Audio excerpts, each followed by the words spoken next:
जय गुरुजी संगत जी। Welcome to my YouTube channel Guruji Satsang with RJ Prachi. संगत जी, इस चैनल पर आपको गुरुजी के ब्लेसिंग्स भरे और प्यारे प्यारे सत्संग सुनाए जाते हैं।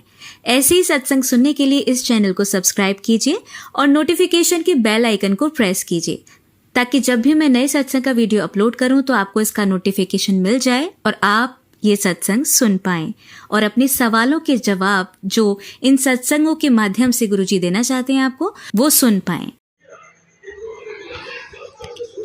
जय गुरुजी संगत जी, जय गुरुजी संगत जी। मैं गुरुजी का शुक्राना सत्संग शेयर करने जा रही हूँ। गुरुजी की कृपा से सत्संग शुरू करने से पहले मैं गुरुजी का मंत्र जाप करूँगी। ओम नमः शिवाय, शिव जी सदा सहाय। ओम नमः शिवाय, गुरुजी सदा सहाय। संगत जी, मेरे हस्बैंड से मेरा ना झगड़ा हो गया था। वैसे वो मुझसे कभी लड़ाई झगड़ा नहीं करते, हम दोनों में कभी झगड़ा नहीं होता, हम बहुत अच्छे से रहते हैं। कर रहे थे तो मैं उनसे कहने लगी कि तुम इस जगह मत जाओ, तुम्हें पता है कि तुम जब भी यहाँ जाते हो तो तुम्हारा नुकसान होता है। संगत जी, जिस जगह वो जाने की कह रहे थे वहाँ पर वो उन लोगों ने उनके ऊपर 2 बार ब्लैक मैजिक करा था। तो मैं इसलिए उनको मना करती हूँ। वो उन्हें अपना समझते हैं, लेकिन फिर भी वो लोग उनके ऊपर पता नहीं क्या क्या ऐसे करते रहते हैं। तो वो नहीं माने, वो चले गए।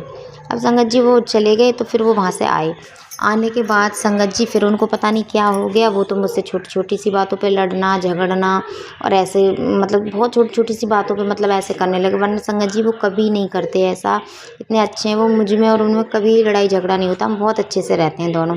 संगत जी मुझे गुस्सा आ गया, मैंने गुस्से में दोनों बच्चों को लेके मैं अपने घर चली गई, मम्मी के यहाँ।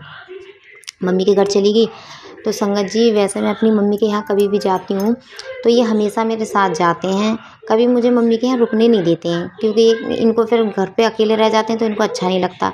तो कभी मैं मम्मी के यहाँ जाती हूँ तो मैं कभी रुकती नहीं हूँ। मम्मी के यहाँ जाऊँगी तो 2-4 घंटे रुक के चली आती हूँ, या फिर अगर कभी रुकना होता है तो ये साथ जाते हैं, साथ रुकते हैं वहाँ पर। लेकिन इनका मन नहीं लगता अकेले घर पर, तो फिर ये हमें वहाँ छोड़ते ही नहीं है मम्मी के यहाँ।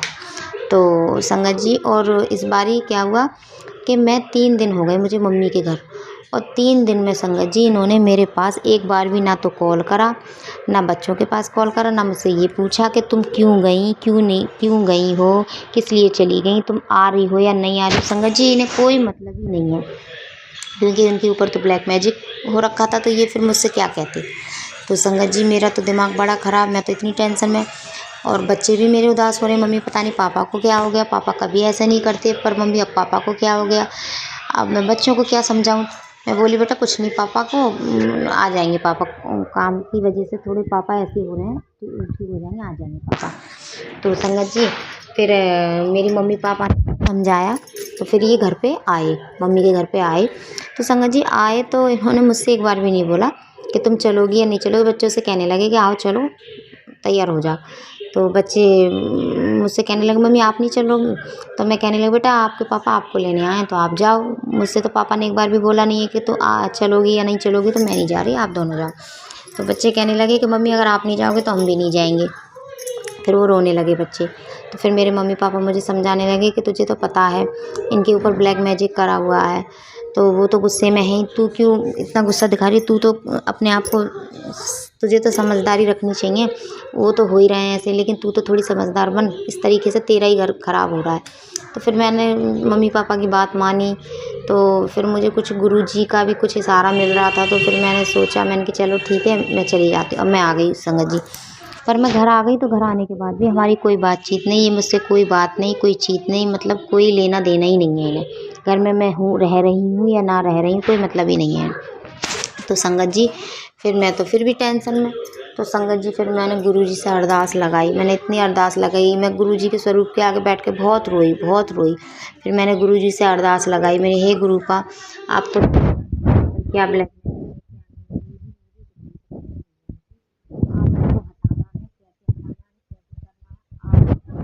आपको ही पता है गुरु का, मुझे कुछ नहीं पता, मैं कुछ नहीं जानती। संगत जी फिर मैं गुरुजी से अरदास लगाते रोते मैं सो गई। फिर संगत जी सुबह हुई तो सुबह ये मुझसे अपने आप ही बात करने लगे। तो ये मुझसे अपने आप ही बात करने लगे नॉर्मल तरीके से, जिस तरीके से पहले बात करते नॉर्मल हो गए। तो संगत जी फिर मुझे बड़ा अच्छा सा लगा। तो संगत जी फिर इन्होंने मुझे बताया कि मैंने सपना देखा है। तो गुरुजी मेरे सपने में आए हैं और गुरुजी ने मुझसे बोला है सपने में कि तुझे ना वाइट वाइट चीज़ में कुछ मिला के खिलाया था। तो मैं बोली मैं तो तुमसे पहले ही कह रही थी, तुम जानते भी हो, जब तुम जानते हो कि उस जगह हमें दिक्कत परेशानी, तो हम क्यों उस जगह बार बार जाएं। ये चीज़ तो हमें गुरुजी भी समझाते हैं संगत जी कि ऐसे लोगों से बच के रहना चाहिए, ऐसे लोगों के आसपास भी नहीं रहना चाहिए जो लोग हमारा बुरा सोचते हैं। फिर पछताने लगे, कहने हाँ तुम ठीक कह रही थी, पर पता नहीं मुझे क्या हो गया था, मुझे इतना गुस्सा आ रहा था, मुझे ऐसा लग रहा था कि तुम्हें और बच्चों को बिल्कुल छोड़ दो। मतलब मुझे बच्चों को बिल्कुल ना कोई मतलब ही नहीं है। फिर संगत जी मैंने अपने गुरुजी का लख लख बार शुक्राना करा कि हे गुरुपा, ये चमत्कार बस आप ही कर सकते हो, आपके अलावा और ये चमत्कार कोई नहीं कर सकता। मेरे पिताजी महाराज संगत जी, मेरा गुरुजी इतना साथ देते हैं, इतना साथ देते हैं, मेरा हर पल साथ देते हैं। अगर मैं कभी भी परेशानी या कोई प्रॉब्लम में होती हूँ ना, तो गुरुजी तुरंत मेरी उस प्रॉब्लम का हल निकाल देते हैं और मुझे कभी उस प्रॉब्लम में ज़्यादा देर तक गुरुजी रहने नहीं देते। गुरुजी मुझसे इतना प्यार करते हैं। मेरी तो ये समझ में नहीं आता संगत जी कि ये जो लोग हैं ये कैसे लोग हैं जो किसी पे ब्लैक मैजिक करके, इन लोगों को मिलता क्या है, ये क्यों किसी की हंसती खेलती ज़िंदगी को बर्बाद करते हैं ब्लैक मैजिक करके। इनको किसी की खुशी अच्छी नहीं लगती ना, ये दूसरे की खुशी को देख के खुश नहीं रह सकते। इनको आप अपना हाथ हमारे सर पे हमेशा बनाए रखें, अपनी सारी संगत के ऊपर हाथ अपना बनाए रखें। जो आंटी हमारे सत्संग शेयर करती हैं उन आंटी को ब्लेस करें, उनके बच्चों की रक्षा करें, उनके बच्चों के ऊपर उनके ऊपर अपना हाथ सदैव बनाए रखें मेरे गुरुपा। और मुझसे अगर कोई कहने में भूल चूक हो जाए संगत जी, गुरु जी प्लीज़ तो मुझे माफ़ कर देना। मैं अपने सत्संग को यहीं आगे बढ़ाती हूँ। ओम नमः शिवाय, शिव जी सदा सहाय। ओम नमः शिवाय, गुरु जी सदा सहाय। जय गुरु जी, जय गुरु जी संगत जी। जय गुरु जी संगत जी, जय गुरु जी संगत जी। मैं गुरु जी का शुक्राना सत्संग शेयर करने जा रही हूँ। गुरु जी की कृपा से सत्संग शुरू करने से पहले मैं गुरु जी का मंत्र जाप करूँगी। ओम नमः शिवाय, शिव जी सदा सहाय। ओम नमः शिवाय, गुरु जी सदा सहाय। जय गुरु जी संगत जी। मैं 21 नवंबर को वैष्णो देवी जा रही थी। बहुत दिनों से ना गुरुजी मुझे मैसेज फ्लैश कर रहे थे कि तेरी यात्रा होने वाली है, तू यात्रा पे जाएगी, तू वैष्णो देवी जाएगी, तेरी वैष्णो देवी की यात्रा है। तो हम बहुत टाइम से वैसे जाने के लिए कर रहे थे, पर हम जा ही नहीं पा रहे थे, माता रानी का बुलावा ही नहीं है। तो हम 21 नवंबर की हमने टिकट निकलवाई। तो संगत जी हमारी टिकट निकल गई, हमने पूरी तैयारी कर ली। हम रात को बिल्कुल, हमारी रात को 2:30 की वो थी हमारी 3:30 बजे की हमारी ट्रेन थी।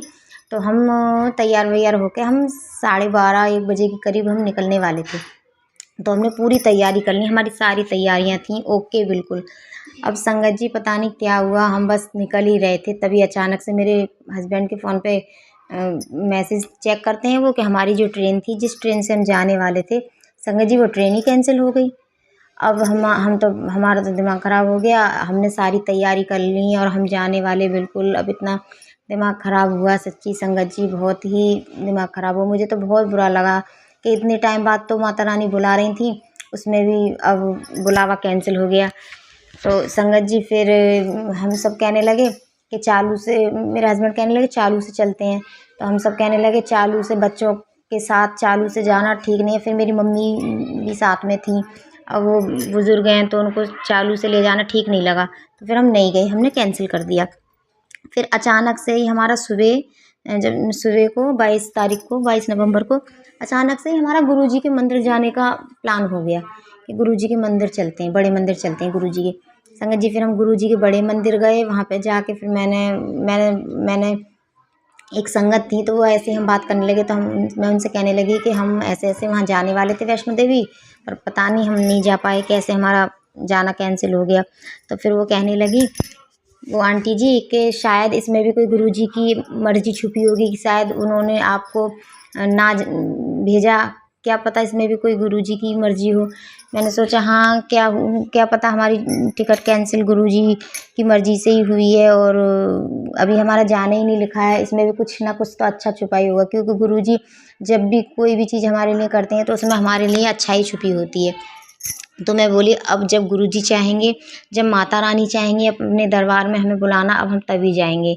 तो संगत जी फिर हम गुरु जी के मंदिर गए। गुरु जी के मंदिर में जाकर बहुत शांति मिली, बहुत अच्छा लगा। फिर हमने वहाँ पे लंगर प्रसाद खाया, चाय प्रसाद सब खाया पिया और फिर गुरु जी की वहाँ पे अरदास लगाई और बहुत देर तक बैठे रहे। इतनी मन को शांति मिली, इतना अच्छा लगा गुरु जी के मंदिर में जाके, तो बहुत अच्छा लगा। फिर उसके बाद फिर हम घर आए।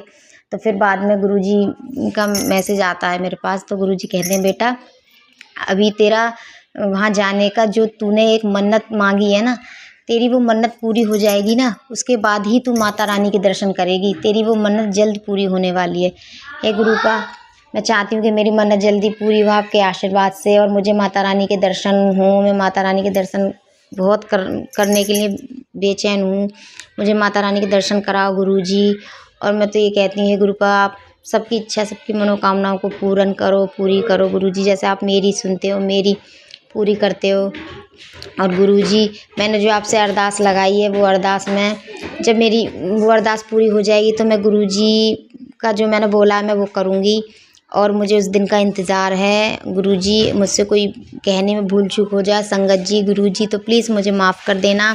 और जो आंटी हमारे सत्संग शेयर करती हैं, वो आंटी बहुत प्यारी हैं। वो हमारे सत्संग बहुत जल्दी जल्दी शेयर कर देती हैं सारे सत्संग। गुरु जी उन आंटी की सारी इच्छा, सारी मनोकामनाओं को पूरा करना और उनके घर में सबको ठीक रखना, ब्लेस करना, उनके सर पे अपना हाथ हमेशा बनाए रखना। और आपकी जितनी भी संगत है गुरु जी, आप उनके सर पे अपना हाथ बनाए रखना गुरु जी, सर्वदा भला करना मेरे गुरुपा। और मुझसे कोई भूल चूक हो जाए तो मुझे माफ़ कर देना पिताजी, मुझे माफ़ कर देना। अब मैं अपने सत्संग को यहीं विराम आगे बढ़ाती हूँ। ओम नमः शिवाय, शिव जी सदा सहाय। ओम नमः शिवाय, गुरु जी सदा सहाय। जय गुरु जी, जय गुरु जी संगत जी। जय गुरु जी, जय गुरु जी। प्राची आंटी जी, जय गुरु जी। मेरी सभी प्यारी संगत जी, संगत जी आइए को अब सुनते आज हैं मैं हमारी अपना दूसरी शुक्राना आंटी का सत्संग सत्संग। करने के लिए बैठी हूँ गुरु जी के सामने। और मेरे मुंह से सिर्फ वही चीज़ें निकलें जिसमें मेरे गुरु जी की बड़ाइयाँ हों।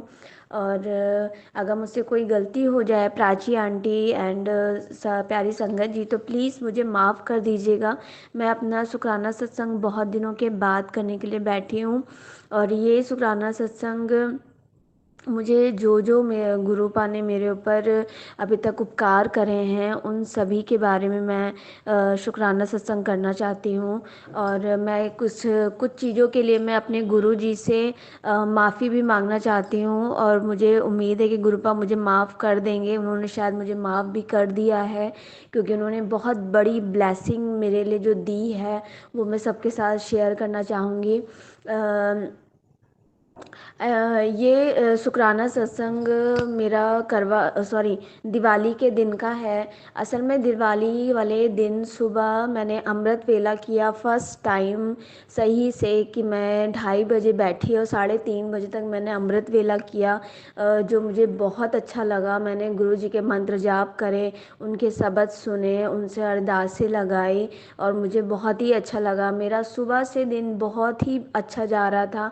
ऑफ़िस में भी मुझे बहुत अच्छा लगा। वहाँ हमें क्या कहते हैं, मिठाइयाँ मिली, सूट मिला और बहुत अच्छे से हमने काम भी किया। फिर उसके बाद जब मैं घर आई तो घर आके मैंने रंगोली बनाई।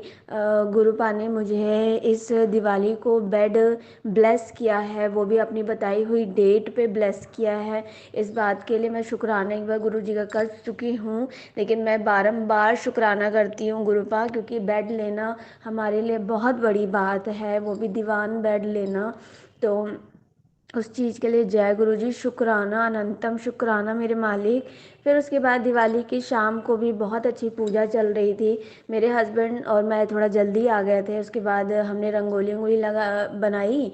और हमारे यहाँ क्या कहते हैं, पीपल और मंदिर और चौराहा सब जगह दिया जलाया जाता है। तो मैं और मेरी जितनी भी देवरानी जेठानी हैं, सास हैं, सबके साथ हम लोग दिया वगैरह जलाने के लिए गए। जब वापस आए तो उससे पहले मेरे हस्बैंड बहुत ही अच्छे थे, अच्छे हालात में थे। लेकिन जब हम वापस आए तो मैंने देखा कि उन्होंने ड्रिंक कर रखी है। जिसकी वजह से मुझे बहुत बुरा लग रहा था। और जब वो ड्रिंक कर लेते हैं, संगत जी, ऐसा नहीं कि वो बहुत ड्रिंक करते हैं, वो कभी कभी ड्रिंक करते हैं, बट पता नहीं क्यों ऐसा होता है कि जब 4 लोग इकट्ठा होते हैं तभी वो ड्रिंक करते हैं। चाहे वो किसी खुशी का टाइम हो, त्यौहार हो, मेहमान आए हों, किसी रिश्तेदारी में जाना हो, वो उसी टाइम पर ही ड्रिंक करते हैं थोड़ी सी, और वो थोड़ी थोड़ी करके ज़्यादा हो जाती है। उसके अलावा तो वो पूरे महीना, पूरे साल बहुत बढ़िया रहते हैं। तो इस चीज़ से मैं बहुत परेशान हूँ, और पहले मैं बहुत ज़्यादा डरती भी थी, बट जब से गुरुजी मेरी लाइफ में आए तब से मुझे इस चीज़ की टेंशन ख़त्म हो गई थी। क्योंकि इससे पहले भी हम लोग जब रक्षाबंधन पे गए, भाई दूज हुआ, या इससे पहले भी और भी एक दो जगह गए, तो वहाँ मैं गुरुजी से अरदास करके जाती थी, गुरुपा प्लीज़ प्लीज़ इनको कंट्रोल में रखिएगा, वहाँ हमारी इज़्ज़त ख़राब ना हो। और हम जैसे खुशी खुशी जाते थे संगत जी, हम बिल्कुल वैसे ही आते थे। तो इस वजह से मेरे मन में ये डर बिल्कुल चला गया था। और इस दिवाली भी जब मैं उठी तो मैंने अरदास तो लगाई, लेकिन मैंने गुरुपा से ये चीज़ें नहीं बोली थी, क्योंकि मुझे ये चीज़ ध्यान ही नहीं थी। और जब शाम को इनको पी के देखा तो मुझे इतना बुरा लगा कि मैं क्या बताऊं संगत जी। अगर आपने पी लिया है तब भी चलो ठीक है, आप एक जगह बैठ जाओ, लेकिन ये जानबूझ के सबके सामने आके खड़े होते हैं, उनसे बातें करने की कोशिश करते हैं, बड़ा बड़ा बोलते हैं, इस तरीके से सबको दिखता है, बेइज्जती होती है। हालांकि कोई कुछ कहता नहीं है, लेकिन खुद को शर्म आता है कि त्यौहार का टाइम है, आप फैमिली, आप एक बच्चे के बाप हो, हैं रिस्पॉन्सिबल पति हो, पापा हो, और आप बताइए त्यौहार के टाइम पे पी के ऐसे साइड में खड़े हो, कहीं आंखों से लग रहा है, फिर कपड़ों के हालात से, शकल के हालात से। तो मुझे बहुत शर्म आ रही थी, और मैं अंदर ही अंदर इतना रो रही थी कि मैं गुरु जी से बार बार कह रही थी कि गुरुपा ऐसा क्यों हुआ, मैंने तो सुना है आपका अमृत वेला करो तो आपको बहुत पसंद है ये, तो आज तो मैंने अमृत वेला भी किया। हालांकि एक ही बार किया, तो इस वजह से नहीं कह सकती कि मैं बार बार करती थी। तो लेकिन फिर भी जब सुबह से इतना अच्छा सब जा रहा था, तो शाम को ये चीज़ें क्यों हुई, इस वजह से मैं बार बार गुरुपा से सवाल कर रही थी। और मैं बार बार रोए जा रही थी, मैं कह रही थी मेरी दिवाली तो ख़राब हो गई। फिर मैं गुरुपा पे गुस्सा नहीं हो रही थी संगत जी, क्योंकि इससे पहले भी एक चीज़ ऐसी हुई है जिसके लिए मैं गुरुपा पे बहुत गुस्सा आई हूँ। और दूसरी दिन मैंने एक संगत आंटी का सत्संग सुना, जिसमें वो बोल रही थी कि जब हम कभी ऐसा करते हैं तो हमने अब तक जितने जो पुण्य कर रखे हैं, जितनी सेवा भाव गुरुपा के चरणों में करी है, वो सब व्यर्थ हो जाती है। तो मैं उनसे नाराज़ नहीं थी, मैं ये समझ रही थी कि शायद मेरा कोई कर्म ही है जो कट रहा है। लेकिन मुझे बहुत दुख हो रहा था, मैं बिल्कुल अंदर से टूट गई थी और बिल्कुल ब्लैंक हो गई थी। मैं गुरुपा से ना अरदास कर रही थी, ना उनके मैसेजेस पे कोई रिएक्ट कर रही थी, और पता नहीं मेरे क्या हो रहा था। फिर उधर भी फिर भाई दूज आया, भाई दूज में मेरी नंद आई, वो बाराबंकी से आती हैं, अब उनके सामने माहौल ख़राब, वो अच्छा नहीं लगता। तो मैं हंस रही थी, बोल रही थी, सब कुछ कर रही थी, बट मैं गुरुपा से एकदम से कट हो गई थी। मैं उनको वो नहीं कर रही थी कि अनदेखा नहीं कर रही थी, लेकिन मैं अंदर से जैसे जुड़ी नहीं थी, मेरी अरदास नहीं निकल रही थी, मैं उनसे कुछ कह नहीं पा रही थी, उनकी बातों पे यकीन नहीं कर पा रही थी, पता नहीं क्या हो गया था मुझे। उसके बाद संगत जी, खैर भाई दूज गया, भाई दूज के दूसरे दिन ही मैं ऑफिस गई। मैंने गुरुपा से अरदास करी कि गुरुपा मुझे लगता है मेरा कनेक्शन आपसे टूट गया है, मैं आपसे नाराज़ नहीं हूँ, उल्टा मेरी ही गलती है कि मैं ऐसा थोड़ा रिएक्ट किया मैंने, क्योंकि मुझे पता अगर आप ऐसा करा है आपने तो ज़रूर मेरे कोई कर्म ही काटे होंगे। लेकिन मैं चाहती थी गुरुपा अगर कुछ ख़राब होना था तो दिन से कुछ ख़राब हो जाता, मैं ऑफिस में डांट खा लेती, या कुछ भी समथिंग ऐसा हो जाता जिससे मैं रो पड़ती, लेकिन गुरुपा दिवाली के दिन इतनी बड़ी बेइज्जती ना होती। लेकिन ठीक है जो है। उसके बाद से संगत जी मैंने अपने हस्बैंड अंकल से नहीं बात करी। हालांकि मैं बहुत दिन से बहुत कुछ नहीं बोल रही थी, लेकिन उस रात मुझसे रहा नहीं गया। जब वो मेरे पास आए तो मेरे मुंह से जो मन आया मैंने बोला कि इतने साल हो गए, आप अपनी कोई रिस्पॉन्सिबिलिटी नहीं उठाते, मैं हर एक चीज़ देखती हूँ, लेकिन आप पी पी के त्योहारों पे 4 लोगों के बीच में बेइज्जतियाँ कराते हो, तो मैं ये टॉलरेट नहीं कर पाऊँगी। फिर दूसरे दिन मैंने गुरुपा से सॉरी भी बोला कि मेरे मुंह से इतना सब कुछ निकला, लेकिन मैंने ये चीज़ बोली कि गुरुपा बर्दाश्त की भी एक लिमिट होती है। कितना कोई इंसान बर्दाश्त करे, कितना क्या करे, जिसकी गलती है उसको बोल के ये चीज़ रियलाइज़ तो करानी पड़ेगी ना। फिर उससे लेके आज तक ये है कि मेरे मेरे अंकल जी के बीच बहुत ज़्यादा नॉर्मल बात नहीं होती, लेकिन हमारे बीच झगड़ा भी नहीं होता है, बस नॉर्मली ये बनना है, ये खाना है, यहाँ जाना वहाँ जाना, दैट्स इट, इसके अलावा और कुछ नहीं है। लेकिन भाई दूज के दूसरे दिन जब मैं ऑफिस गई, वहाँ मैंने सत्संग सुना, तो सत्संग सुन के पता नहीं फिर से गुरुपा से कैसे मैं कनेक्ट हुई तुरंत ही, और मेरे मन से ऐसे भर भर के आंसू आ रहे थे कि गुरुपा, मुझे आपका ही सहारा है, आप अपने चरण शरण से दूर मत करना, मुझसे अगर लाख गलती हो बट मेरा हाथ मत छोड़ना, अपना प्यार भरा हाथ मेरे सर से मत हटाना। और उस दिन पता नहीं क्यों अंदर से ऐसे इतनी भर भर के उनके लिए फीलिंग्स आ रही थी कि मैं क्या बताऊँ। मैं रास्ते में, उससे पहले भी मुझे कई बार इंस्टाग्राम पे गुरुपा के मैसेजेस आ रहे थे कि मैंने अपना स्वरूप तेरे लिए भिजवाया है किसी के हाथ, और वो मैंने खुद ब्लेस करके भेजा है। ये मैसेज मुझे आ रहे थे कि मेरा स्वरूप तेरे घर आ रहा है, फूलों की तैयारी कर ले, मिठाइयाँ मंगवा ले, खुशखबरी आने वाली है, मैंने स्वरूप भिजवाया है, खुद ब्लेस करके भिजवाया है। फिर मैं रास्ते में उस चीज़ को मैं थोड़ा भूल ही गई थी।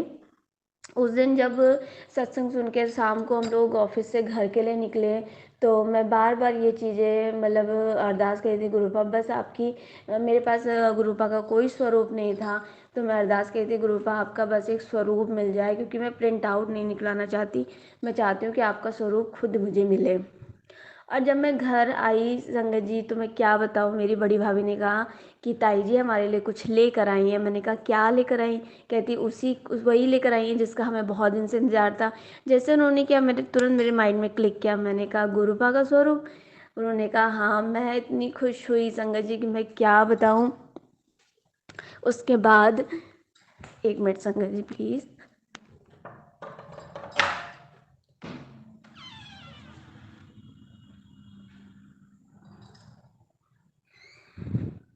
मैं बीच में डिस्टर्ब करने के लिए माफ़ी चाहती हूँ, मुझे लगा कोई आ गया है। उसके बाद संगत जी जब मैं घर के अंदर एंटर करा, तो मेरा मन हुआ कि मैं दौड़ के जाऊँ ताई जी के पास और गुरुपा का स्वरूप लेकर आऊँ, लेकिन फिर मैंने कहा कि नहीं, मैं नहीं जाऊँगी, क्योंकि गुरुपा ने कहा है वो खुद भिजवाएंगे। 10 मिनट बाद जब ताई जी घर के अंदर आए, हाय मैं इतनी खुश हुई जैसे गुरुपा का स्वरूप ने पकड़ाया। मैं तो ऐसे, मेरा दिल पूरा भर गया। मैं दौड़ के गुरुपा का स्वरूप लेके ऊपर आई अपने कमरे में जहाँ हम लोग रहते हैं।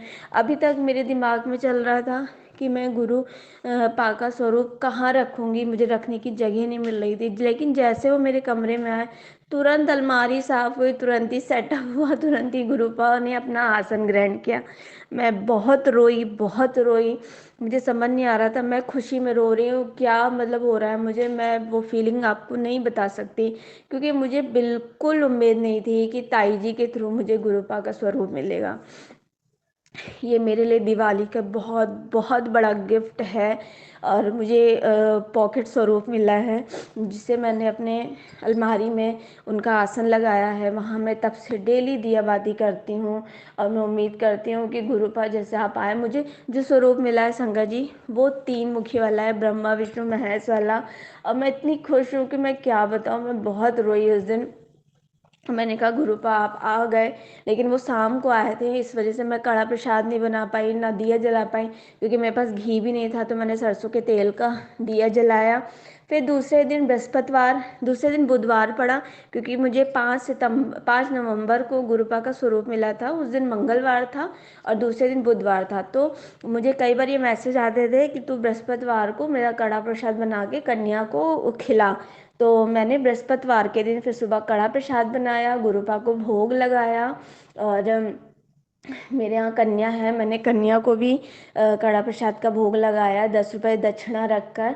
और वो कड़ा प्रसाद संगत जी बहुत स्वादिष्ट बना था, बहुत ज़्यादा स्वादिष्ट बना था, जिसमें गुरुपा की बहुत ब्लेसिंग थी। थैंक यू सो मच गुरुपा, आप मेरे घर आए, मेरे कुछ तो कर्म अच्छे होंगे जिसकी वजह से आप मेरे घर आए। हमेशा मेरे अंग संग रहिएगा, मेरे अपने चरण शरण में मुझे रखिएगा। बस संगत जी एक दुख है कि मेरे अंकल जी गुरुपा को नहीं मानते हैं। पता नहीं, मैं उनको जब भी कुछ भोग लगाती हूँ वो थोड़ा मुंह बनाते हैं, तो उनसे डर डर के भोग लगाती हूँ मैं। तो मैं गुरुपा से अरदास करती हूँ, प्लीज़ गुरुपा मेरे अंकल जी को भी अपने से जोड़ लीजिए, ताकि मैं खुले दिल से आपके लिए जो भी कर पाऊँ वो करूँ। फिर संगत जी, आज है 8 नवंबर और आज सुबह से मुझे मैसेज, जैसे नहीं एक दिन पहले 2 दिन पहले के मिलते, बट अभी मुझे कुछ कुछ घंटों के ही मैसेजेस मिल रहे हैं। जिसमें एक मैसेज मुझे मिला कि मैं तेरे, सुबह मैंने गुरुपा को चाय प्रसाद का भोग लगाया था, तो मैंने वही करीबन 10 बजे के आसपास इंस्टा खोला अपना, तो उस पर मैसेज पड़ा था कि कुड़िए सुबह मैं तेरे घर आया था, चाय पी के मुझे बहुत अच्छा लगा। तो thank you गुरुपा, thank you so much. इस टाइप के मैसेज संगत जी मैं सिर्फ सत्संग में ही सुनती थी कि गुरुपा इस तरह से मैसेज देते हैं कि उन्होंने कुछ किया और उसका रिप्लाई तुरंत मतलब 1-2 घंटे में मिला। ये मैसेज मुझे बीच में कई 1-2 बार मिला, फिर आज मिला, तो मैं बहुत ब्लेस्ड फील करती हूँ कि मतलब कहीं ना कहीं मैं गुरुपा से कनेक्टेड हूँ। Thank you so much गुरुपा। उसके बाद फिर मैं अपने बच्चे को स्कूल लेने के लिए गई, उसके लिए भी मैं गुरुपा को थैंक यू बोलती हूँ, क्योंकि मैं ऑफिस में रहती हूँ और मेरे बच्चे का जो है ड्राइवर लगा हुआ है, वैन वाले भैया वो लेकर आते हैं। बट मेरे बच्चे सब कुछ मम्मियाँ लेने जाती हैं अपने बच्चों को, तो उसका भी मन करता है। तो आज मैं छुट्टी पे थी तो उसने कहा मम्मा प्लीज़ आप लेने आना, और सुबह से मुझे बहुत वीकनेस लग रही थी, बिल्कुल मन नहीं कर रहा था कि मतलब मैं जाऊँ, क्योंकि मुझे घर के काम भी करने थे, कपड़े वगैरह भी धुलने थे, लेकिन फिर भी हिम्मत करके मैं गई गई वापस आई। वो बहुत खुश हुआ, इस बात के लिए भी बहुत शुक्राना मेरे गुरुपा कि आपने मेरे बच्चे को भी खुश कर दिया। फिर दोपहर में मैं जब 12 बजे 12:30 बजे के पास इंस्टा मैंने खोला, तो उस पर गुरुपा ने मुझे मैसेज दिया कि तू आज से 40 दिन तक चींटियों को 4 बताशे खिला, और तो तेरे पास किसी चीज़ की कमी नहीं रहेगी, बहुत खुशियाँ आएंगी। तो जी गुरु जी, मैं ज़रूर कोशिश करूँगी कि मैं ये चीज़ें करूँ। और मुझे एक और मैसेज गुरुपा का आया था, जिस पे उन्होंने लिखा था कि जिनकी दुकानों में बरकत नहीं होती वो अपनी दुकान खोलें, और एक उनका जल प्रसाद लेके मुट्ठी में जल प्रसाद लें और 11 बार ओम नमः शिवाय ओम नमः शिवाय का मंत्र जाप करके अपनी दुकान पे छिड़काव करें। उससे उनके दुकान पे ग्राहकों की संख्या बढ़ जाएगी। हो सकता है कि किसी संगत के लिए उन्होंने ये मैसेज मेरे थ्रू कहलवाया है, तो प्लीज़ संगत जी जिसकी दुकान है वो ये ज़रूर आप करिएगा, इससे बहुत बरकत आएगी। और एक मैसेज गुरुपा ने मुझे दिया था, एक मैसेज मुझे गुरुपा ने दिया था कि 11 नवंबर को सुबह 11:11 या रात में 11:11 पर मेरा मंत्र जाप करना है, 7 बार गुरुपा का मंत्र जाप करना है। तो ये भी मैसेज मुझे मिला, तो थैंक यू गुरुपा, मैं ज़रूर ये भी करके देखूँगी, ये भी करूँगी मतलब। और अगर मुझसे कोई भी भूल हुई हो तो मैं उस चीज़ के लिए तहे दिल से माफ़ी मांगती हूँ गुरुपा, जाने अनजाने उस गलती के लिए मैं माफ़ी चाहती हूँ। और मैं चाहती हूँ गुरुपा कि अगर मुझे मतलब मेरे से आपकी दिया बाती भोग लगाए किसी भी चीज़ में कुछ भी गलती हो तो प्लीज़ मुझे बता दीजिएगा गुरुपा, ताकि उस गलती को मैं सुधार सकूँ। और मैं सच्चे दिल से आपको भोग लगाती हूँ, तो मेरे भोग को और मेरे दिया बाती को स्वीकार करें मेरे प्यारे गुरुपा। और संगत जी, मैंने 1-2 अरदासें गुरुपा से लगा रखी अपने अंकल जी के लिए, तो मुझे पता है गुरुपा उस चीज़ को बहुत जल्दी पूरा करेंगे ताकि मैं बड़ा सा सत्संग कर पाऊँ। तो thank you so much गुरुपा, thank you thank you thank you. आप बहुत अच्छे हो, बहुत प्यारे हो, और आपका स्वरूप जब से मेरे घर आया मैं बहुत खुश रहती हूँ। मैं क्या बताऊँ, मुझे कभी कभी तो यकीन ही नहीं होता है संगत जी। 1-2 बार क्या हुआ कि गुरुपा के मैसेजेस मैं देखती ज़रूर थी, बट जैसे नहीं कुछ मैसेज अभी तक सच नहीं हुए हैं। तो उसमें से एक मैसेज जो ये गुरुपा ने कहा था कि मैं तेरे घर आऊँगा, सच में वो मेरे घर आए। इसके बाद से मुझे इतना यकीन है गुरुपा पे कि हर मैसेज ऐसे लगता है वो अपने मुंह से कह रहे हैं और मैं उनके मुंह से सुन रही हूँ। तो शुक्राना गुरुपा, शुक्राना। आज के लिए मेरा शुक्राना इतना ही, और आगे भी मैं शुक्राने करते रहूँगी, क्योंकि गुरुपा मुझे बहुत सारे मौके देने वाले हैं। तो अपनी ब्लेसिंग गुरुपा आप ऐसे ही मुझ पे, मेरे परिवार पे और प्यारी सभी संगतों पे बनाए रखिए। प्राची आंटी पे भी अपनी ब्लेसिंग बहुत सारी दीजिए, क्योंकि वो भी हमारा सत्संग ज़रूर शेयर कर देती है। तो प्राची आंटी प्लीज़ आप मेरा ये सत्संग जल्द से जल्द शेयर कर दीजिएगा। इससे मैंने कोशिश करी है कि मैं थोड़ा सा लाउडली आवाज़ में बोलूँ ताकि आपको प्रॉब्लम ना हो। अगर अगर तब भी कुछ लगता है तो प्लीज़ आप थोड़ा एडजस्ट कर लीजिएगा और मेरे सत्संग को शेयर कर दीजिएगा। तो जय गुरु जी। मैं गुरुपा का मंत्र जाप करूँगी। ओम नमः शिवाय। शिव जी सदा सहाय। ओम नमः शिवाय। गुरु जी सदा सहाय। ओम नमः शिवाय। शिव जी सदा सहाय। ओम नमः शिवाय। गुरु जी सदा सहाय। जय गुरु जी। शुक्राना गुरु जी। जय गुरु जी। जय गुरु जी। जय गुरु जी। शुक्राना गुरु जी। जय गुरु जी सभी प्यारी संगत जी को। जय गुरु जी प्राची आंटी जी को। ये मेरा शुक्राना सत्संग है और मैं गुरु जी की आज्ञा से अपना शुक्राना सत्संग उनके गुरु मंत्र से स्टार्ट करती हूँ। ओम नमः शिवाय। शिव जी सदा सहाय। ओम नमः शिवाय। गुरु जी सदा सहाय। जय गुरु जी। शुक्राना गुरु जी। संगत जी, मैं बहुत टाइम से शुक्राना सत्संग अपना नहीं कर पा रही हूँ, जिसके लिए मुझे गुरुपा ने कई बार मैसेजेस किए कि तू अपना शुक्राना सत्संग नहीं करती है या शुक्राना सत्संग करती रहा कर। और पता नहीं क्यों मैंने दिवाली से पहले एक शुक्राना सत्संग किया था। जिस दिन धनतेरस था उस दिन शुक्राना सत्संग किया। उसके बाद से बहुत सी चीज़ें ऐसी होती रहीं जिसकी वजह से मैं बहुत डिस्टर्ब रह रही थी और मेरा मन भी नहीं कर रहा था शुक्राना सत्संग करने को। और मैं कहीं ना कहीं गुरु पास से बहुत ज़्यादा खिंची खिंची सी भी रह रही थी। और बट ये सब चीज़ें इसलिए हुई क्योंकि कहते हैं ना कि जब सब कुछ अच्छा चलता है तो आप दिन रात गुरु जी को याद करते हो। जय गुरु जी। शुक्राना गुरु जी। उनका मंत्र जाप करना, उनका सत्संग सुनना मन से, उनके शब्द बाणी सुनना, हर एक चीज़ आपको करने में बहुत अच्छा लगता है। जय गुरु जी। गुरु जी मेरी हर चीज़ सुनते हैं और उनकी बहुत सारी ब्लेसिंग हमें क्षण क्षण पे उनकी ब्लेसिंग्स दिखने लगती है। कभी गाड़ियों के नंबर के थ्रू, कभी बटरफ्लाई के थ्रू, कभी कबूतर के थ्रू, कभी हमारे फ़ोन की बैटरी में भी गुरु जी की ब्लेसिंग्स आती हैं। मतलब हर जगह हमें गुरु जी की ब्लेसिंग दिखती भी हैं और हम नोटिस भी करते हैं।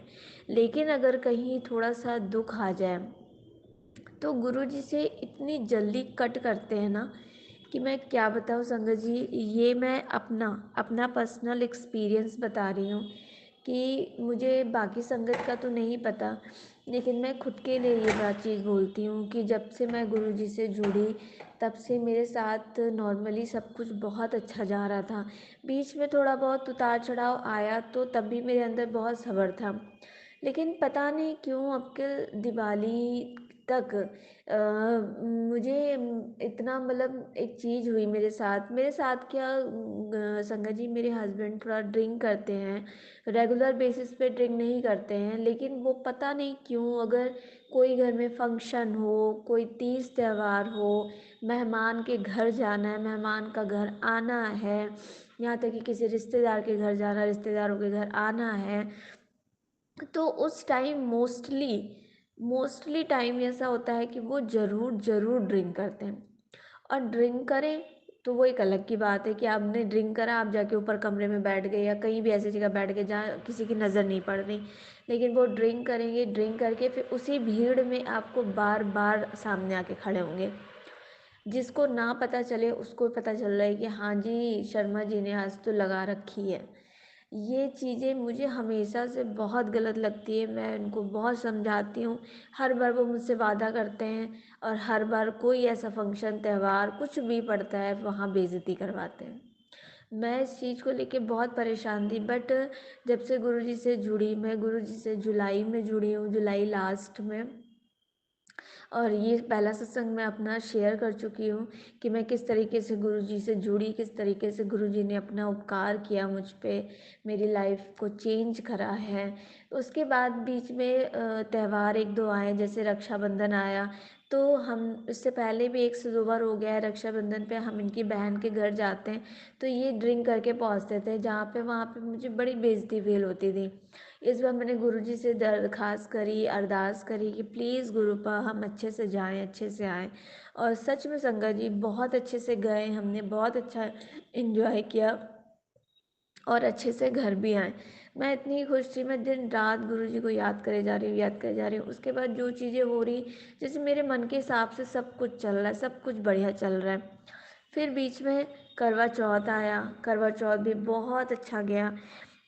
मुझे साड़ी पहननी नहीं आती, तो इस बार मैं प्रैक्टिस भी नहीं कर पाई साड़ी पहनने के लिए, लेकिन मुझे करवा चौथ पे साड़ी पहनना बहुत पसंद है। और मैं गुरु जी से अरदास करी कि गुरुपा प्लीज़ मेरी साड़ी उस दिन अच्छे से बन जाए, मैं बहुत अच्छे से रेडी हूँ ताकि मुझे कॉम्प्लीमेंट्स भी मिले। ऐसा ही हुआ, मैं बहुत अच्छी लग रही थी, मुझे कॉम्प्लीमेंट्स भी मिले। मेरे अंकल जी के साथ भी सब कुछ अच्छा था, अंकल जी ने ड्रिंक भी नहीं करी बिल्कुल भी, सब कुछ बहुत अच्छे से गया। धनतेरस तक तो सब कुछ बहुत अच्छे जा रहा था। जिस दिन दिवाली हुई संगत जी, उस दिन सुबह मैं 4 बजे उठी, मैंने गुरुजी का मंत्र जाप किया, उनके शब्द सुने, क्योंकि संगत से मैंने सुन रखा था, संगत जी से सबसे, कि जब सुबह आप अमृत वेला अरदास करते हो तो गुरुजी बहुत खुश होते हैं, उनको बहुत पसंद है ये।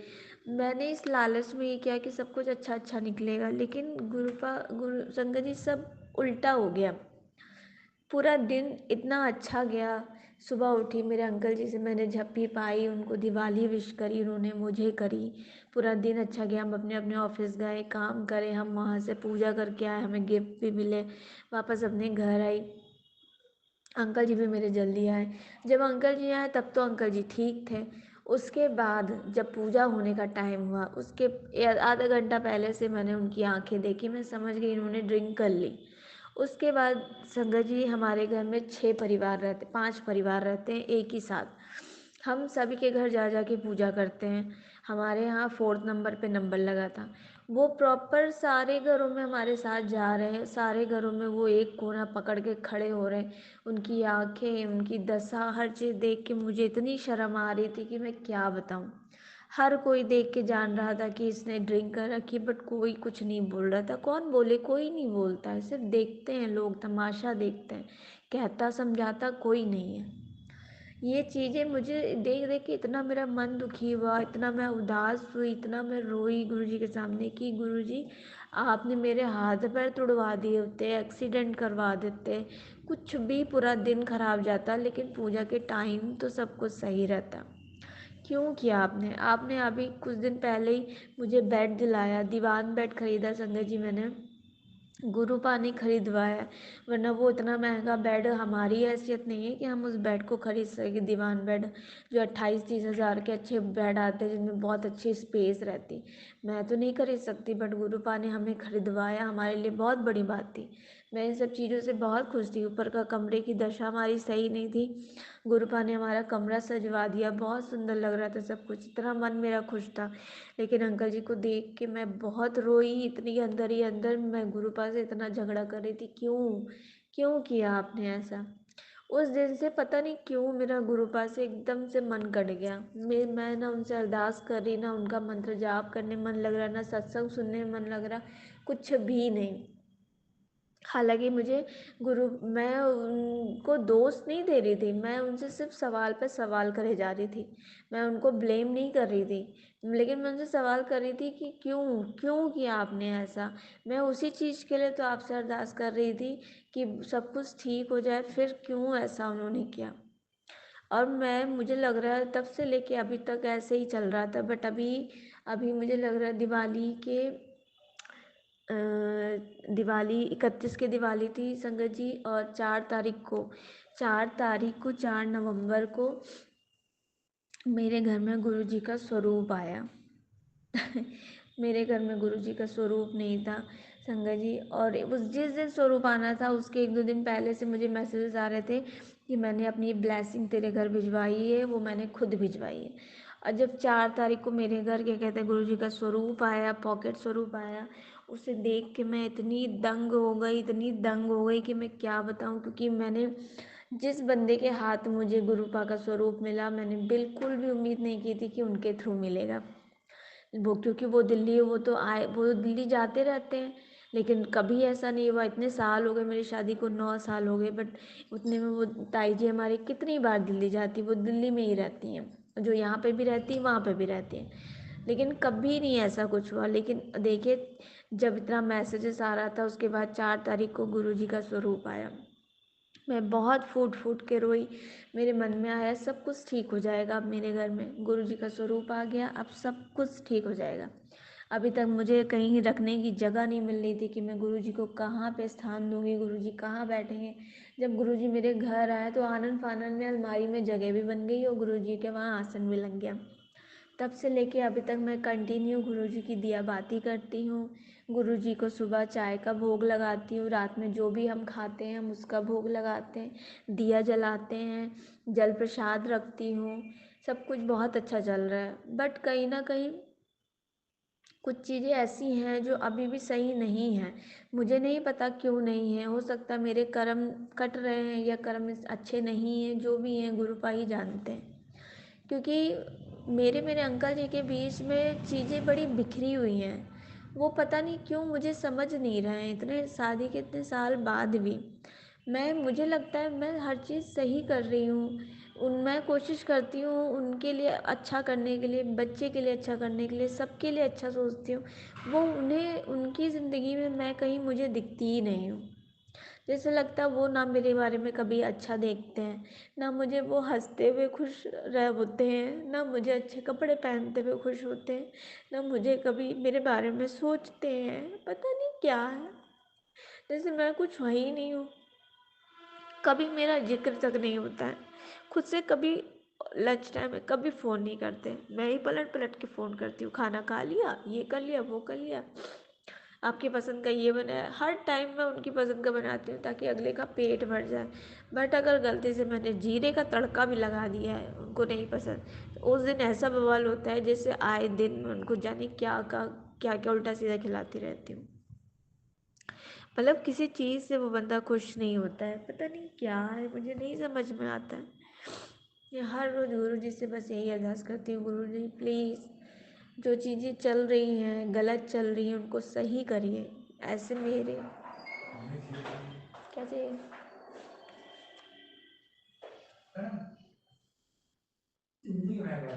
इमली खाई है मैंने।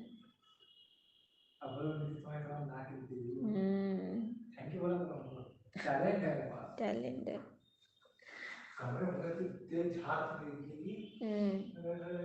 गोल वाली खाई, ऊपर जो आती नहीं पूरी, वो है वही वाली खाई।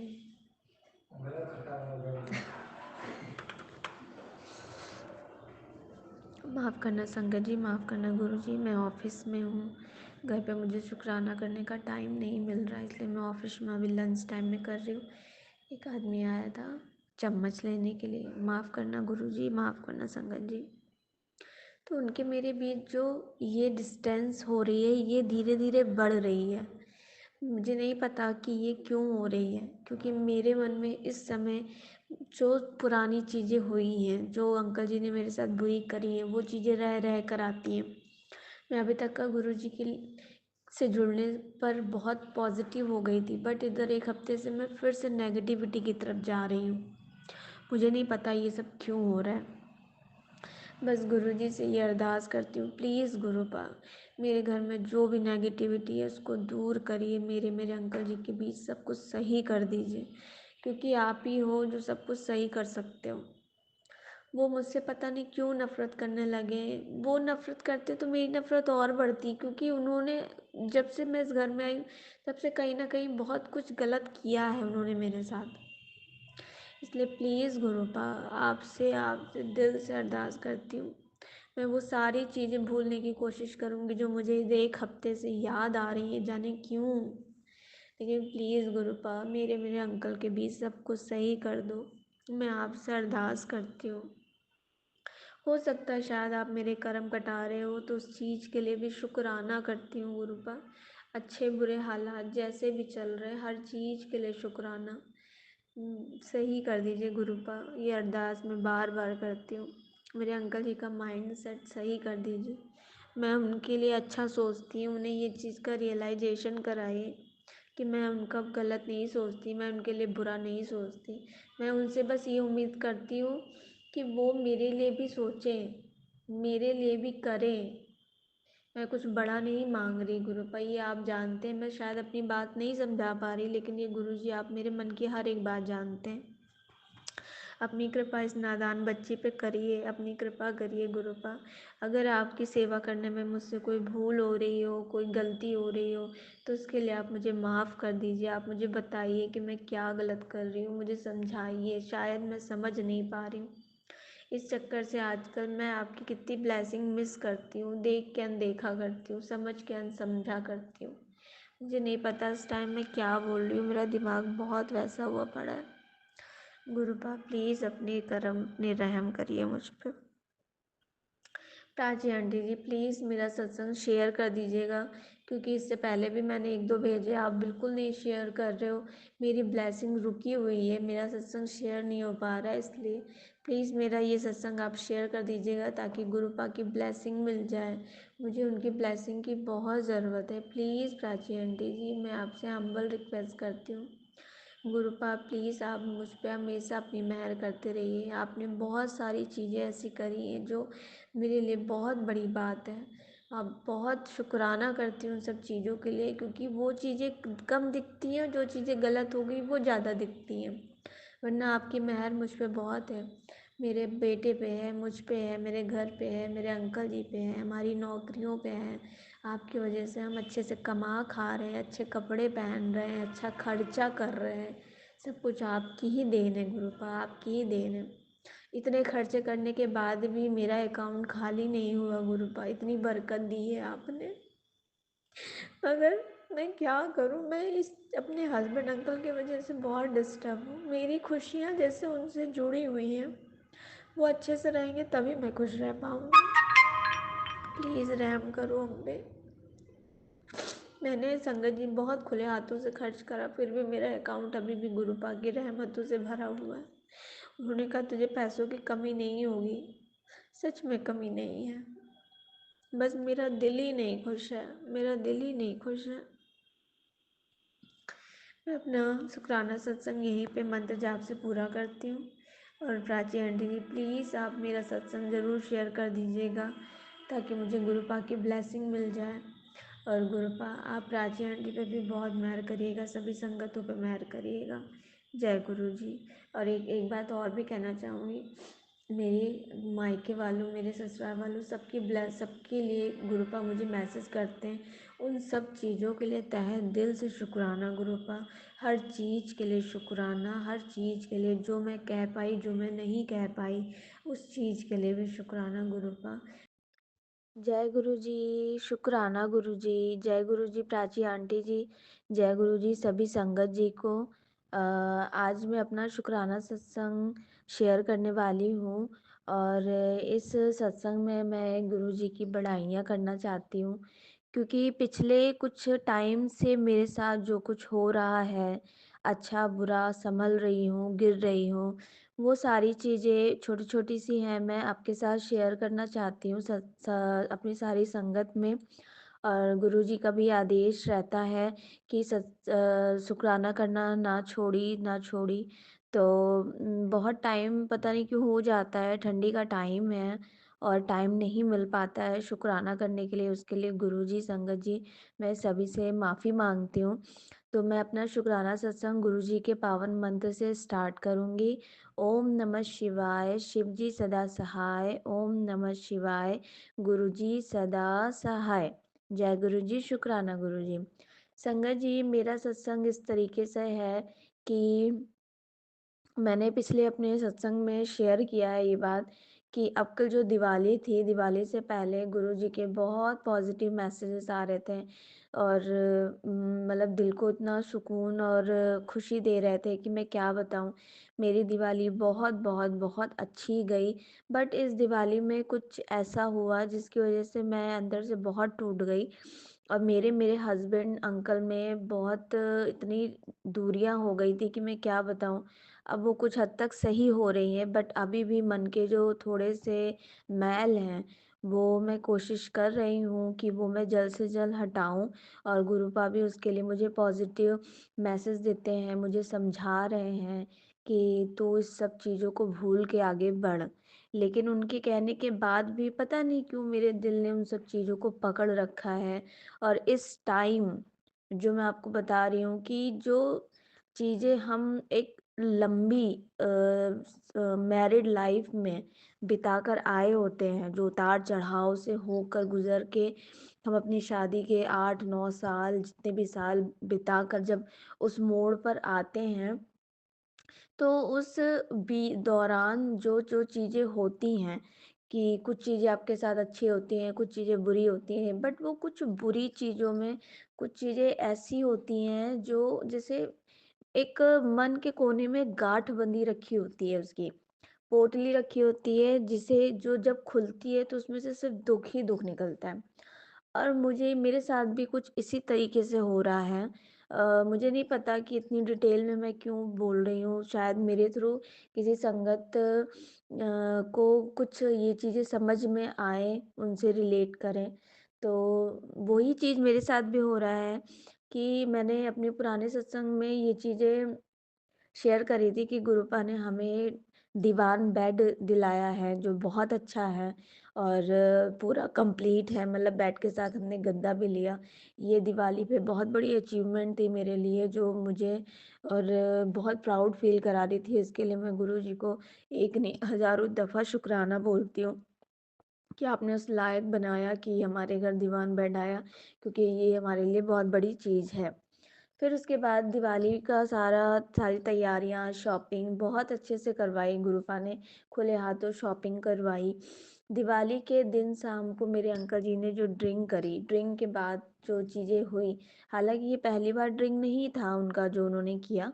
इससे पहले भी एक दो दिवाली में ऐसा हुआ है कि ड्रिंक हुई है, होलियों पे हुई है, बट तब नहीं बुरा लग रहा था। बुरा इस बात का लगा कि अब मैं मेरे घर स्वयं गुरुजी आए। संगत जी दिवाली के 5वें दिन गुरुपा मेरे घर आए, उनका स्वरूप मेरे घर आया। इतने सालों में हमारी ताई जी डेली दिल्ली आना जाना रहता है, दिल्ली में रहती हैं, बट कभी ऐसा नहीं हुआ। लेकिन जब से मैं गुरुजी से जुड़ी, गुरुजी की इतनी कृपा हुई कि वो मेरे घर आए, उनकी ब्लेसिंग मेरे घर आई गुरुजी के स्वरूप के रूप में। और मैं गुरुजी से बहुत ज़्यादा जुड़ भी गई थी, कहीं न कहीं इतना अंधविश्वास हो रहा था उन पे कि मैं क्या बताऊँ। आज भी है, क्योंकि मेरे साथ कुछ इंसिडेंट्स ऐसे हुए हैं जिस पे गुरुजी ने ये मुझे एहसास दिलाया है कि एक शक्ति है जो मेरे साथ है। तो इस वजह से मुझे इतना विश्वास था कि कुछ भी गलत नहीं होगा, लेकिन जब उन्होंने ड्रिंक करी तो मैं कहीं न कहीं गुरुपा से बहुत टूट गई थी। फिर उधर बीच में मेरे अंकल जी के बीच में बहुत मनमुटाव चला। हालाँकि हमारी लड़ाइयाँ नहीं होती थी, मगर ये जो साइलेंस का डिस्टेंस होता है, ये लड़ाइयों से भी बुरा होता है, मुझे ऐसा फ़ील होता है। इसमें ना आप अपनी बात कहते हो, ना अगला अपनी बात कह रहा होता है, बस दूरी होती है। और कहीं गलती से बात हो जाए तो वो सिर्फ़ टोन निकलती है कि हम एक दूसरे को टोंटिंग कर रहे हैं, ना कि वो प्यार से बातें होती। उसकी वजह से हम बच्चा भी डिस्टर्ब होता है, घर भी डिस्टर्ब होता है, रिश्तेदार भी डिस्टर्ब होते हैं, मतलब बहुत बहुत ज़्यादा दर्दनाक चीज़ होती, क्या बताऊँ मैं। लेकिन गुरुपा की इतनी मेहर रही कि धीरे धीरे चीज़ें उन्होंने सही करी कुछ हद तक। और उन्होंने मुझे इतने अच्छे मैसेजेस दिए। उसके बाद मैंने गुरुजी से ये सवाल किया, मैं नाराज़ नहीं थी गुरुपा से, मैं बस सवाल कर रही थी कि गुरुपा सब कुछ सही था, फिर ये चीज़ें क्यों? मैंने उनसे हर पल एक ही अरदास करी अपने हस्बैंड अंकल के लिए कि मेरे अंकल जी की जो कभी-कभी बियर पीते हैं, संगत जी उनकी डेली रूटीन में बियर नहीं है, लेकिन वो कभी-कभी तीज त्योहारों पे हो गया, या कभी फंक्शन में हो गया, या कभी रिश्तेदारों के घर हो गया, तो वो ऐसे-ऐसे टाइम पे ड्रिंक करते हैं जहाँ बेइज़्ज़तियाँ हो जाती हैं। ऐसे नहीं करेंगे, ऐसे बिल्कुल सही रहेंगे। तो मैं इस चीज़ के लिए अरदास कर रही थी गुरुपा से, प्लीज़ गुरुपा मेरे हस्बैंड अंकल की ड्रिंक छुड़वा दीजिए। जो वो करते हैं ना वो भी छोड़ दें। उनकी वो पुड़िया बहुत खाने लगे हैं, वो छोड़ दें। उनको अच्छी सी नौकरी ब्लेस कर दीजिए। ताकि वो एक अच्छे रिस्पॉन्सिबल बंदे बन जाएँ। बाकी आपने जो मेरे कंधों पे घर की ज़िम्मेदारियाँ डाली, मैं उसको खुशी-खुशी एक्सेप्ट करती हूँ और मैं इस चीज़ के लिए हमेशा, हमेशा ग्रेटफुल रहती हूँ कि आपने मुझे इस लायक चुना। मैं बहुत चिढ़ जाती थी, लेकिन जब से गुरुजी की संगत में आई हूँ, जब से गुरुजी ने मेरी बाँह फड़ी है, तब से मुझे ये चीज़ रियलाइज़ हुई है कि शायद मुझे इस ज़िम्मेदारी के लायक उन्होंने बनाया है। तो मैं खुशी-खुशी इस चीज़ को एक्सेप्ट करती हूँ कि आपने मुझे इस लायक बनाया है, मैं खुश हूँ। मैं सबकी ज़िम्मेदारी उठाने की कोशिश करूँगी कि किसी को नाराज़ ना करूँ, सबको खुश रखूँ। लेकिन गुरूपा एक वाइफ़ के नज़रिए से देखे तो भले उसका हस्बैंड ना कमाता हो चलेगा, लेकिन वो दिल से तो उसको इज़्ज़त दे, दिल से तो उसको प्यार दे। वो बड़ी नहीं तो छोटी चीज़ें तो कर सकता है। अगर आपने कहीं जाना है तो वो खुशी-खुशी आपको लेके तो जा सकता है। वो आपकी खुशी के लिए हार नहीं तो फूल तो ला सकता है। मैं सिर्फ़ ये छोटी-छोटी चीज़ें ही हैं जो मैं चाहती हूँ। मुझे कहीं आना-जाना होता है, मैं उनको बोलती हूँ, जब तक वो परेशान नहीं कर लेते, तब तक वो लेके नहीं जाते। मतलब मुझे मेरे बारे में सोचते नहीं हैं। लाइक अगर ऑफ़िस से हम लोग साथ में निकले हैं, तो ये नहीं कि प्यार से चलो बताशे खिला देते हैं। अगर मैंने बोला चलिए बताशे खाते हो, कहेंगे तुम खा लो, मैं नहीं खाऊँगा, मेरा मन नहीं। मतलब मेरी खुशी के लिए भी कुछ करने की कोशिश नहीं करते। ये संगत जी कोई बड़ी चीज़ नहीं है, ये छोटी-छोटी ही चीज़ें हैं, जो एक वाइफ़ को खुश रख सकती है। वाइफ़ पैसा नहीं माँगती है, पैसा तो वो माँगेगी ही क्योंकि उसको घर भी चलाना है, समाज में उठने-बैठने लायक कपड़े बनवाने हैं, बच्चे को भी देखना है, बहुत सारी चीज़ें। लेकिन अगर आपने उस लायक का मुझे बनाया है कि मैं ये सब चीज़ें हैंडल करूँ, तो ये चीज़ें तो उनके अंदर होनी चाहिए ना कि वो छोटी-छोटी चीज़ों के लिए आपकी वाइफ़ को सपोर्ट करें, खुशी दें। बस मैं इसी चीज़ की अरदास करती हूँ कि आप उनको इस लायक तो बनाइए, उनके दिमाग में मुझे तो बैठाइए कि वो मेरे बारे में ये तो सोचे कि क्या चीज़ ऐसा करूँ जो प्रीति खुश हो जाए। वो बड़ी चीज़ें नहीं तो छोटी चीज़ें हो सकती हैं। छुट्टी के दिन कभी हमें कहें चलो अच्छा यहाँ घुमा लाते हैं या 2 सेकंड आके बैठे प्यार से हमसे बात करें, मेरे बेटे से बात करें खुशी-खुशी ये सब चीज़ें दिल को बहुत छूती हैं। और इधर बीच क्या हो रहा था संगत जी कि मैं पुरानी चीज़ों को पता नहीं क्यों खोद रही थी। लगातार वो चीज़ें सोच रही हूँ जो बीच-बीच में अंकल जी ने मेरे साथ बुरी करी हैं मेरी शादी के 9 सालों के बीच में। कई जगह उन्होंने इस तरीके से मेरी बेइज़्ज़ती कराई, कई जगह इस तरीके से मेरा दिल तोड़ा कि वो चीज़ें गाँठ बनी है, मैं भूल नहीं पाती। मुझे याद आता है तो जैसे मन करता है एक पल के लिए छोड़ दूँ, ऐसा दिल होता है। फिर इसके लिए गुरुपा ने मुझे इंस्टा पे मैसेजेस दिए। कुछ मैसेज तो माफ़ करना संगत जी, कुछ मैसेज तो ऐसे रिलेट करते हैं संगत जी कि सुन के हैरान हो जाते हैं ये गुरुपा जैसे मेरे मुँह पे मुझे कह रहे हैं। वो कहते हैं कि तू पुरानी चीज़ों को खोदती रहती, पुरानी चीज़ों को भूल जा और आगे बढ़। उससे रिलेटेड मैंने सत्संग भी सुना संगत जी जिसमें एक आंटी जी बता रही थी कि उनके हस्बैंड ड्रिंक करते थे, ड्रिंक करके उनको मारते थे और डेली वो इस बात से सहमी रहती थी कि रात में वो पी कर आएँगे, उनको मारेंगे, गाली-गलौज करेंगे, उनके बच्चों को भी मारेंगे। फिर उनको ये कहते हैं एक और आंटी का सत्संग सुना जिसमें उन्होंने कहा कि तू 40 दिन कंटिन्यू गुरुजी का 108 बार मंत्र सुबह शाम बोल, मंत्र जाप कर और अपने हस्बैंड अंकल को गुरुजी का जल प्रसाद पिला। तो अमृत वेला में ये मंत्र जाप करना है। उन आंटी ने लगातार 40 दिन ये मंत्र जाप 108 बार सुबह, 108 बार शाम मंत्र जाप किया है। 40 दिन लगातार उनको जल प्रसाद पिलाया है। 41वें दिन पे उनके हस्बैंड ने दारू शराब से एकदम कान पकड़ लिया और वो गुरुद्वारे में सेवादार बन गए। तो इस टाइप के सत्संग भी गुरुपा ने हमें सुनाए, मुझे रास्ता भी दिखाया। ये सब चीज़ों के लिए ये कौन करता है? ये सिर्फ़ हमारे गुरुपा। वो इतने अच्छे हैं संगत जी कि मैं क्या बताऊँ। हम टूट जाते हैं, हम शिकायतों की बौछारें करते हैं। हम इतना दोषारोपण करते हैं उन पे, लेकिन वो सिर्फ़ और सिर्फ़ हमें सॉल्यूशन बताते हैं। वो कहते हैं मैं तुझे रास्ता बता रहा हूँ बट करना तो तुझे ही है ना। और मैं एक नालायक हूँ कि मेरे अंकल जी पता नहीं क्यों गुरुपाल का मैं जब दिया जलाऊं तो वो ना हाथ जोड़ते हैं।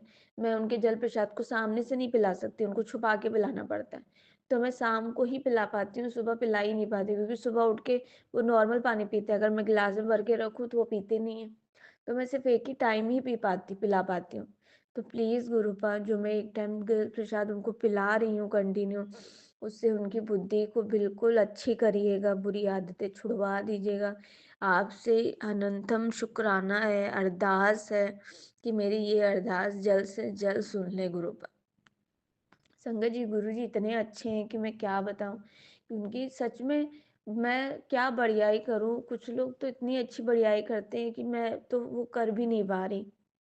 वो इस तरीके से मैसेजेस देते हैं, तो खुश रहा कर। और संगत जी एक बात बताऊं, तब से लेके अभी तक इतने सारे मुझे हस्बैंड अंकल से रिलेटेड मैसेजेस और सत्संग सुनने को मिल रहे हैं कि मैं क्या बताऊं। वो हर चीज़ मुझे ही इंडिकेट कर रहे हैं। वो कहते हैं तेरा पति बहुत अच्छा है, उसे किसी की नज़र लगी, तुम दोनों को हंसते हुए देखते हैं तो बुरी नज़र लगा रखी है, उसकी बुद्धि को भ्रष्ट कर रखा है। तो ये उपाय कर और तेरा पति सही हो जाएगा। वो कहते तू खुश रहा कर, तुम दोनों लड़ा मत करो, तुम्हें मेरा आशीर्वाद है, और तुम एक दूसरे से अपने दिल की बातें शेयर करो। तो गुरुपा, मैं कहती हूँ मैं अपनी दिल की चीज़ें बताती हूँ, बट वो तो बोलते ही नहीं है ना बिल्कुल भी। मैं अपनी दिल की बातें उनको समझाती हूँ, वो नहीं बोलते हैं। वो भी तो अपनी दिल की बातें कहें, तभी तो मैं ये चीज़ समझूं। लेकिन एक आप ही हो जो इस तरीके की तसल्ली भरी बातें आपकी सुन के पढ़ के इतनी मन को तसल्ली होती है, इतना धैर्य होता है कि क्या बताऊं। बस शुक्राना ही कर सकती हूँ मैं।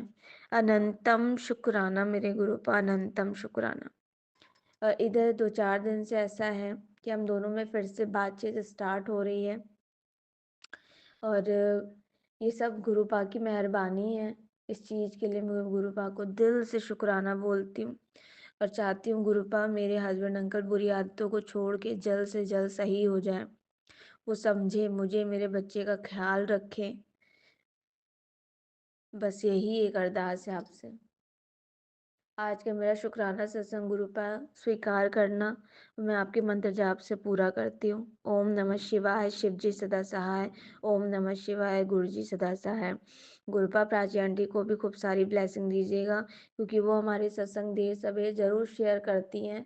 मुझे मालूम उनके पास बहुत ज़्यादा सत्संग आते हैं, इसलिए जल्दी जल्दी नहीं शेयर हो पाते, लेकिन प्लीज़ प्राची आंटी हमारे सत्संग को ज़रूर शेयर कर दीजिएगा, ताकि हमें गुरुपा की ब्लेसिंग भी मिलती रहे। जय गुरु जी, शुक्राना गुरु जी।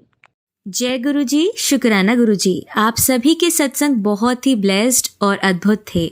उन्हें पढ़कर, उन्हें सुनकर मुझे बहुत अच्छा लगा, और मैं गुरु जी से अरदास करूंगी कि वो आप पर और आपके परिवार पर यूं ही अपनी ब्लेसिंग्स बरसाते रहें। और इसी के साथ मैं संगत जी से कहना चाहूंगी कि वो भी अपने सत्संग यदि संगत जी के साथ शेयर करना चाहते हैं तो मुझे मेरे व्हाट्सएप नंबर पर या जीमेल आईडी पर भेज सकते हैं। आपका सत्संग भी संगत जी के साथ जरूर शेयर किया जाएगा। इसी के साथ अब मैं गुरु मंत्र जाप करना चाहूंगी, आप भी मेरा साथ दीजिए। ओम नमः शिवाय, शिव जी सदा सहाय। ओम नमः शिवाय, गुरु जी सदा सहाय। ओम नमः शिवाय, शिव जी सदा सहाय। ओम नमः शिवाय, गुरु जी सदा सहाय। ओम नमः शिवाय, शिव जी सदा सहाय। ओम नमः शिवाय, गुरु जी सदा सहाय।